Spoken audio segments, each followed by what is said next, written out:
media appearances. Now, Parliament's Modernisation Committee, which is being chaired by Labour frontbencher Lucy Powell, today published a memorandum agreeing to look at tightening rules on second jobs. And somebody who might be impacted by that is this fella. Joining me now to discuss this is Reform UK MP Lee Anderson and, of course, GB News presenter. So, for a long time, they've been eyeing up second jobs on parliamentarians, full stop. But in this instance, do you think this is actually something else, a targeted attack to silence people like you and Nigel Farage? I think, Martin, to be honest, this is more sinister. We've seen this new modernisation committee set up.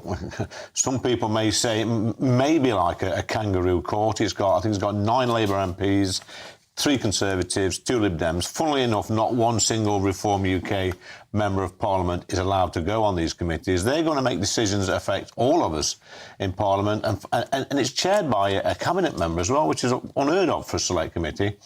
It appears that, GB News coming for a lot of flack early doors. It still does from Ofcom and the left. They don't want this station to exist. They don't want Reform UK to exist. Like I said, we're not on any select committees in Parliament. They're trying to shut us down at every opportunity. One of the best platforms we have got, which is GB News, and I think we're quite impartial, to be honest, on our shows, especially Nigel. I mean, he's great. A decent platform like this, and what are they trying to do? They're trying to shut us down. They're trying to silence us. But this country, this great country of ours, Martin, will not tolerate this. We had over 4 million voters at the last election. GB News, by the way, the viewing figures and the listening figures on the radio are going up by the week. People will see through this nonsense. A lot of people would say, though, that it's not fair, particularly for party leaders like Nigel Farage, to have a media platform. It could be a way of getting votes. That's what a lot of opponents would say.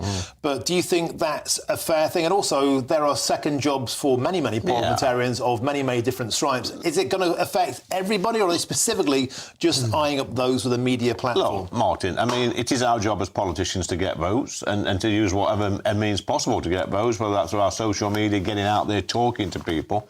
But the people in this country aren't stupid. They're not daft. They make their own mind up at election time. If they want to vote for Reform, they will do. If they want to vote for the Labour Party, they will do. If they want to vote Tory, they will do. And all these people whinging on the sidelines, I think they're a little bit jealous that a station like this has really took off, and it's giving the silent majority a voice. And people like myself and Nigel and Jacob that presents on this channel, they speak to the nation, they speak to the people. There's millions of people out there that feel that they're not being listened to, and the platform we've got gives them a voice. David Lammy, Labour now is the Foreign Secretary, who at the time he was a backbencher. He had a show on LBC. When he was elected, he stood down. Do you think you should do the same? Oh, me? Yeah. No, not at all. Like I say, it's a choice, Martin. We live in, we still live in a free country. If people don't like what I've got to say, they can switch the BBC on, or they can put ITV or Sky on. We're supposed to live in a free, democratic country where we're allowed to say, what we want to a certain extent. And, we've got to have a balance in our news. We've seen over the past, 15, 20 years, the BBC and Channel 4 and Channel 5, they've been, in my opinion, lurching to the left and not giving millions of people out there a voice. At least with GB News, you get a balance. You get balanced news reporting, you get balanced opinion, you get good debates, and people like that. Now, you're about to go on Sky News, have the same debate. Do you think you'll get a fair hearing from them? Or do you think you get any of the kind of balance you're talking about on broadcasters like Sky or the BBC anymore? Well, there'll be thousands of people watching this right now, Martin, so this is my chance to explain how I feel. I'm going to nip over to Sky on the Green and speak to another 25 viewers. Lee Anderson, thank you very much for joining us in the studio, and good luck with that. And now for the counterpoint to this, I'm joined by the author and broadcaster Rebecca Reid. Rebecca, welcome to the show. Always a pleasure to have your company. You just heard what Lee Anderson had to say. This is about democratic rights to free speech. What's wrong with that? I'm sure Lee probably does think it's about that, but it's not. Nobody is stopping him from having his democratic right to have free speech. What they are considering doing is stopping him getting a big chunky paycheck for doing additional work on the side of his proper job. Now, if you're being an MP properly, it should be incredibly demanding, which is why I actually believe MPs should maybe even be paid more. But if you're doing it properly, it should be taking up all of your time. You should not have enough time to be an MP and also be able to do a full, fast-paced media career. If this committee were to get what we think it might want, which is for MPs to not have second jobs, if Lee or Nigel or anybody else wants to do a bit of telly, they can do it for free. This is not, it's about having second jobs. If they love this so much, they can give up their free time and they can come and they can not draw a salary for it. Nobody is stopping them from being on television. What we're saying is MPs should be bound by the same strictures that almost everybody else in this country is, which is you have one job, you do that job, and you're not permitted to have loads of other jobs and moonlight elsewhere. But, Rebecca, there are a great many MPs of all political stripes that have second jobs in a huge diversity of industries. In fact, a lot of them do that because they were very successful before they became parliamentarians and they get involved in politics almost as a second job in many senses. Are you saying then that no politician anywhere should have any form of second job at all? Absolutely, and that I would include in that writing books. So Nadine Dorries is a fairly successful mid-range author. I'm sure she would argue that had nothing to do with it, and in recess she wrote that in her own time. I still feel that being an MP should be one of the most important and most strenuous jobs, and therefore, when Parliament is recessed, either more time in your constituency or community work or recovering from the incredibly hard work that you've been doing, but not going out and making more money doing other things. I would include being a landlord.